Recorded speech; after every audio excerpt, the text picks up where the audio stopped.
Governor general का पद पहली बार किस अधिनियम के अंतर्गत बनाया गया था? आप सबको पता होना चाहिए दोस्त, पहले क्या था बंगाल में, तो पहले हुआ करता था गवर्नर, ठीक है। और गवर्नर के पद को क्या बना दिया गया था? जो गवर्नर का पद था उसको बना दिया गया था बंगाल का गवर्नर, ठीक है। बंगाल का गवर्नर जो था आपका, उसको फिर बना दिया गया बंगाल का गवर्नर जनरल, बंगाल का गवर्नर जनरल बना दिया गया। और बंगाल के गवर्नर जनरल को बना दिया गया भारत का गवर्नर जनरल। और फिर उसी गवर्नर जनरल को बना दिया गया भारत का वाइसराय। तो ये चार व्यक्ति कौन थे शुरुआती, ये आपको बताने हैं। तो बंगाल का जो पहला गवर्नर जनरल बना था, बंगाल का गवर्नर होता था आपका पहला, तो कौन बना था आपका यहाँ पर? तो उसकी बात हम अभी नहीं कर रहे हैं, क्लाइव की बात नहीं कर रहे हैं, हम क्लाइव के बाद की बात कर रहे हैं, ठीक है। ये लिख लो, बंगाल का पहला गवर्नर भी कौन बना था? तो गवर्नर बना था आपका क्लाइव। कौन था? गवर्नर क्लाइव बना था। गवर्नर जनरल की दोस्त बात करें तो वो बना था हेस्टिंग्स। कौन बना था बताएं जरा? बंगाल का पहला गवर्नर जनरल बना था आपका हेस्टिंग्स। मुझे बताओ हेस्टिंग्स किस एक्ट से बना था? हेस्टिंग्स किस एक्ट से बना था? और भारत का अगर गवर्नर जनरल की बात करें तो वो बना था आपका कौन? बेंटिक बना था, बेंटिक, बेंटिक बना था। और भारत के वाइसराय की बात करें साथ ही तो कैनिंग बना था। तो इसको बोलते हैं हम क्लाइव है, क्या बोलेंगे इसको?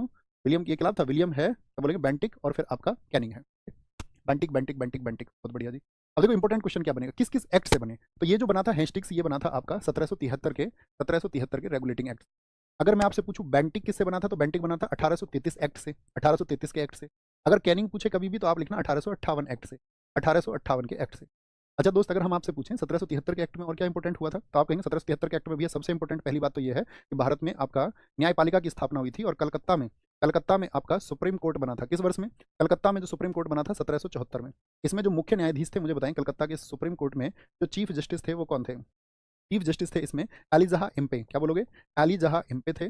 और अली जहा इम्पे के साथ में साथ ही आपका तीन जो अदर जस्टिस थे, यानी तीन जो अदर जज थे, उनके क्या नाम थे? तीन अन्य न्यायाधीशों के उनके नाम थे आपका लैम्बर्स, लैम्बर्स, क्या बोले? लैम्बर्स नहीं था, सॉरी लैम्बर्स नहीं था, क्या नाम था उसका? नाम था चैम्बर्स। चैम्बर्स था, लिमिस्टर था और हाइड था। चैम्बर्स, चैम्बर्स, लिमिस्टर, लिमिस्टर, लिमिस्टर, और आपका लिमिस्टर के साथ में आपका तीसरा व्यक्ति था हाइड, हाइड।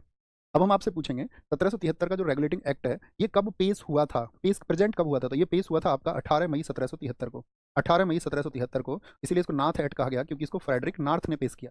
बहुत इंपॉर्टेंट क्वेश्चन, बार बार पूछा जाता है। फ्रेडरिक नार्थ ने क्या किया था? इसको पेश किया था, इसको पेश किया था, ठीक है। अच्छा, अब यहाँ पर हम कुछ क्वेश्चन पूछें आपसे, एक अच्छा इंपॉर्टेंट सा क्वेश्चन, ध्यान से सुनना। जैसे हम आपसे पहले पूछेंगे, मुझे बताओ जो पिट्स इंडिया एक्ट आया वो किस वर्ष में आया, तब बनेगी बात। कुछ इंपॉर्टेंट क्वेश्चन पूछते हैं और इनको कनेक्ट करते हैं सारी चीज। जैसे हम आपसे पूछेंगे सबसे पहले, पिट्स इंडिया एक्ट कब आया? पिट्स इंडिया एक्ट, तो आपका आंसर आएगा पिट्स इंडिया एक्ट आया विलियम पिट द यंगर की प्रधानता में। पिट्स एक्ट आया था 1784 में। 1784 के पिट एक्ट में क्या कर दिया गया था आपका, आप बताएं? पिट इंडिया एक्ट में क्या कर दिया गया था? तो उसमें दो संस्थाएं बनाई गई थी, एक तो बीओडी, एक बीओसी। बीओडी क्या था? इसमें दो संस्थाएं थी आपका, बीओडी एंड बीओसी। बीओसी क्या था आपका, बीओडी क्या था? तो बोर्ड ऑफ डायरेक्टर्स, इसमें होते थे 24 सदस्य। बोर्ड ऑफ डायरेक्टर में कितने सदस्य होते थे? 24। और बोर्ड ऑफ कंट्रोलर में कितने सदस्य होते थे? इसमें होते थे भैया 6 सदस्य। कितने? 6 सदस्य इसमें होते थे। क्वेश्चन ये, बीओडी कैसे मामलों को संभालता था? तो ये आपका जितने भी बिजनेस अफेयर्स होते थे, व्यापारिक मामले होते थे, उनको संभालता था। बोर्ड ऑफ कंट्रोलर संभालता था आपका राजनीतिक मामलों को। इनको जितने भी राजनीतिक मामले होते थे, ओके। अब ये मुझे बताओ, क्वेश्चन ये बनेगा कि ये जो टोटल आपका बीओसी बनाया गया, इस बीओसी को या बीओडी को जो पैसा मिलता था वो जाता था कहां से आपका? जैसे बीओसी को भारतीय राजस्व से पैसा जाता था, कहां से? भारतीय राजस्व से। तो क्वेश्चन पूछा जाएगा, बोर्ड ऑफ कंट्रोलर्स के सदस्यों को भारतीय राजस्व से धन देने की व्यवस्था किस एक्ट से की गई थी? तो वो एक्ट कौन सा था? तो क्या बोलेंगे भैया? वो था 1793 का एक्ट। कितना? 1793। तो 1773 के 20 वर्षों के बाद कौन सा एक्ट था? 1793 का एक्ट था, ओके। अब मुझे बताओ, एक इंपॉर्टेंट क्वेश्चन और है कि आपका 1813 के एक्ट से क्या क्या क्वेश्चन पूछे जाते हैं? 1813 के एक्ट से पूछा जाएगा पहली बात तो, जो ईस्ट इंडिया कंपनी का मोनोपॉली खत्म हुआ था। मोनोपॉली, मोनोपॉली का मतलब होता है एकाधिकार, कब खत्म हुआ था? बताओ भैया, ईस्ट इंडिया कंपनी का एकाधिकार कब खत्म हुआ था? और साथ में आपका जो ईसाई मिशनरी भारत में आ सकते थे, ईसाई धर्म प्रचारक, उनको बोलते थे ईसाई मिशनरी, वो भारत में आ सकते थे। तो कब आ सकते थे? 1813 के एक्ट से। कौन जो बताएगा मुझे कि भारत में आने वाला पहला ईसाई मिशनरी कौन है? कितने साथी बता सकते हैं? भारत में आने वाला पहला ईसाई मिशनरी कौन है? याद रखना 52 एडी में आया था थॉमस अपोस्टल। क्या नाम है उसका?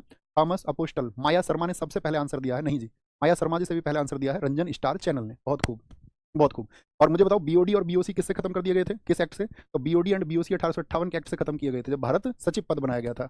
बताइए जी, भारत सरकार अधिनियम 1919 किस पर आधारित था? मॉर्ले मिंटो सुधार, या फिर आपका मॉन्टेग्यू चेम्सफोर्ड था? मॉन्टेग्यू चेम्सफोर्ड पर आधारित था, तो आप कहेंगे हाँ जी, ये आधारित था आपका मॉन्टेग्यू चेम्सफोर्ड की रिपोर्ट पर। बहुत इंपॉर्टेंट क्वेश्चन है। इससे क्या हुआ था मॉन्टेग्यू चेम्सफोर्ड रिपोर्ट से? इससे प्रांतों में, याद रख लेना, प्रांतों में द्वैध शासन व्यवस्था शुरू हुई। आपसे कभी भी पूछे डायरकी इन प्रोविंसेस कब स्टार्ट हुआ, डायरकी इन प्रोविंसेस, तो वो साथी इसी से स्टार्ट हुआ। आपसे पूछे जो इंडिया में साथी आपका विधान परिषद थी, विधान परिषद बोले तो आपका जो लेजिस्लेटिव काउंसिल थी, उस लेजिस्लेटिव काउंसिल में 2 सदन कब बनाए गए थे? जैसे भारत में आज भी कितने सदन है? बाइकैमरल सिस्टम है, 2 सदन है। उच्च सदन को आज आप राज्यसभा बोलते हैं, निम्न सदन को आज आप लोकसभा बोलते हैं। तो उस समय पर 1919 के अधिनियम से इसकी शुरुआत हुई थी और यहाँ पर द्विसदनात्मक व्यवस्था यानी कि बाइकैमरल सिस्टम इसका शुरू हुआ था। तो मुझे बताएं जो उच्च सदन था उसको उस समय क्या कहा गया था? या क्वेश्चन आपसे पूछा जाएगा मॉन्टेग्यू चेम्सफोर्ड सुधारों में उच्च सदन का क्या नाम रखा गया था जब आपका भारतीय जो विधान परिषद थी उसको बांटा गया? तो जो उच्च सदन था उसको नाम दिया गया था राज्य परिषद यानी कि स्टेट काउंसिल। और राज्य परिषद में कितने सदस्य हुआ करते थे? तो राज्य परिषद में जो सदस्यों की संख्या थी वो 60 हुआ करती थी, 60। ठीक है। और जो आपका निम्न सदन था उसका क्या नाम रखा गया था? उसका नाम रखा गया था केंद्रीय विधानसभा। क्या? केंद्रीय विधानसभा उसका नाम रखा गया था। और केंद्रीय विधानसभा में जो सदस्यों की संख्या थी वो थी 145। कितनी थी? 145। ठीक है। और यही वो अधिनियम है जिसमें कहा गया था आपका कि वायसराय की जो एग्जीक्यूटिव काउंसिल होगी, वायसराय की कार्यकारी परिषद में क्या होगा? कार्यकारी परिषद में भारतीय जरूर होना चाहिए। ये किसमें कहा गया था? परिषद में भारतीय होना आवश्यक है। Indian is mandatory in council in executive council of viceroy. Indian should be या बोले कि Indian is mandatory in the executive council of viceroy. ये किसमें कहा गया? मॉन्टेग्यू चेम्सफोर्ड सुधार में। कितने दोस्त बता सकते हैं मार्लो मिंटो सुधार किस वर्ष में आए थे? मॉर्ले मिंटो सुधार किस वर्ष में आए थे? कौन दोस्त बताएंगे? भैया इसमें पहले व्यक्ति बने थे सत्येंद्र नाथ बोस। शुभम तिवारी जी एकदम ठीक आंसर है, एकदम ठीक। सर जी इसको इंग्लिश में भी लिख दो। बेटा मैं बोल तो रहा हूँ, जो कोई वर्ड अगर मैं नहीं लिख पाऊंगा तो उसको मैं बोल दूंगा, ऐसा नहीं होगा कि मैं नहीं बोलूंगा। अब ऐसा नहीं जी इसको हिंदी में भी लिखो, इंग्लिश में भी लिखो, हिंदी में भी। ऐसे तो फिर तो कम से कम 4 घंटा चाहिए क्लास कराने के लिए। हाँ तुम ये लिख दो 4 घंटे, तो मैं नहीं थकूंगा, मैं 4 घंटे क्लास करा दूंगा। डोंट वरी, उस चीज़ से नहीं घबराना यार, थोड़ा तो तुम लिख सकते हो, इतने तो होशियार तुम हो गए। कम से कम 12th तो तुमने ईमानदारी से किया होगा, ये तो मैं समझूंगा। ऐसा मत बोलना, ये हाथ पकड़ के लिखवा दो। 1900 में एकदम ठीक आंसर है। गवर्नमेंट ऑफ इंडियन एक्ट 1935 को किसने दास्ता का एक नया अधिकार पत्र कहा था? A new charter of slavery किसने कहा था? ये आपका ये कहा था जवाहरलाल नेहरू ने। अच्छा ऐसे कितने साथी हैं जिन्होंने नायक 2.0 फाउंडेशन से पॉलिटी को पढ़ा है? थम्स अप करके बताना। जो नायक 2.0 में फाउंडेशन में मैंने पॉलिटी पढ़ाई है वो आपने कितने लोगों ने पढ़ी है? मुझे नहीं लगता वो उनके लिए क्वेश्चन शायद ऐसे होता होगा, तिनके मात्र का सा क्वेश्चन उड़ा देते होंगे। क्या बोलेंगे? जवाहरलाल नेहरू है भैया, जवाहरलाल नेहरू। और इसी में साथ ही आपका जो 1935 का एक्ट था, इससे कुछ जरूरी चीजें पूछी जाती हैं। जैसे सबसे इंपॉर्टेंट बात है किंद्र में द्वंद्व शासन किससे शुरू हुआ था? यानी कि आपका जो डुअल गवर्नमेंट थी या डायरकी थी, डायरकी इन सेंटर किससे शुरू हुई थी? डायरकी इन सेंटर। तो साथ में प्रांत में अगर द्वैध शासन शुरू हुआ तो सॉरी केंद्र में, तो प्रांतों में क्या हुआ? प्रांतों में खत्म हो गया। तो आपसे कभी भी प्रांतों में साथी जो डायरकी को अबोलिश किया गया वो किस एक्ट से खत्म किया गया? तो अबोलिश हुई 1935 के एक्ट से, 1935 से एक्ट से। एक बार भाई वो पोल क्रिएट करना, Hindi medium English medium click करना। इंग्लिश मीडियम वाले जितने साथी हैं इंग्लिश में आपका क्लिक करना उस बात पे, ठीक है? जो सिर्फ इंग्लिश मीडियम के हो। अगर आपसे पूछे जो प्रोविंशियल गवर्नमेंट बनी थी, जो प्रांतीय सरकार बनी थी, जो प्रोविंशियल गवर्नमेंट बनी थी, नहीं तो हम इंग्लिश में बोलेंगे, ठीक है? 1937 में, फिर लिखना पड़ेगा हमको। प्रोविंशियल क्या बोलेंगे? प्रोविंशियल गवर्नमेंट जो बनी थी वो कब बनी थी? तो वो 1937 में बनी थी।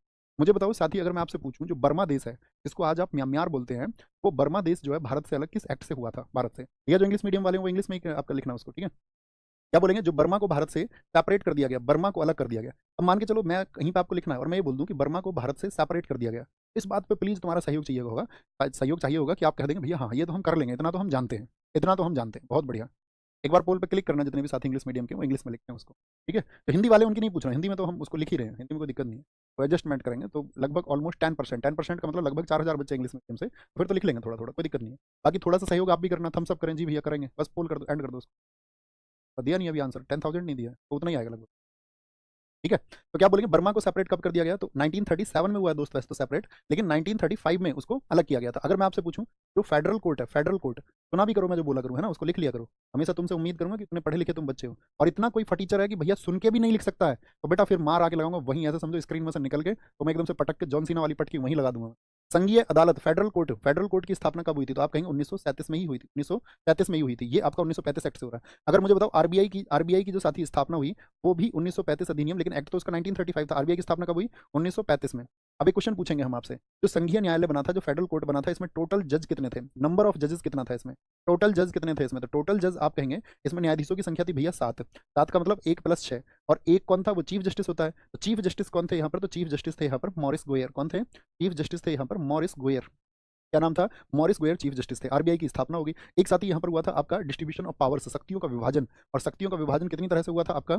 शक्तियों का विभाजन कितनी तरह से, कितनी सूचियों में बांटा गया था उसको, कितनी स्केड्यूल्स में? तो शक्तियों का जो विभाजन हुआ था वो 3 स्केड्यूल्स में कर दिया गया था, 3 स्केड्यूल्स में। ये 3 स्केड्यूल्स कौन कौन सी थी? एक तो संघ हो गई यानी कि आपका सेंटर हो गई, एक आपका स्टेट हो गई, और एक कॉन्करेंट हो गई यानी कि समवर्ती हो गई, समवर्ती कॉन्करेंट। कितने दोस्त बताएंगे समवर्ती सूची को हमने किस देश से लिया है?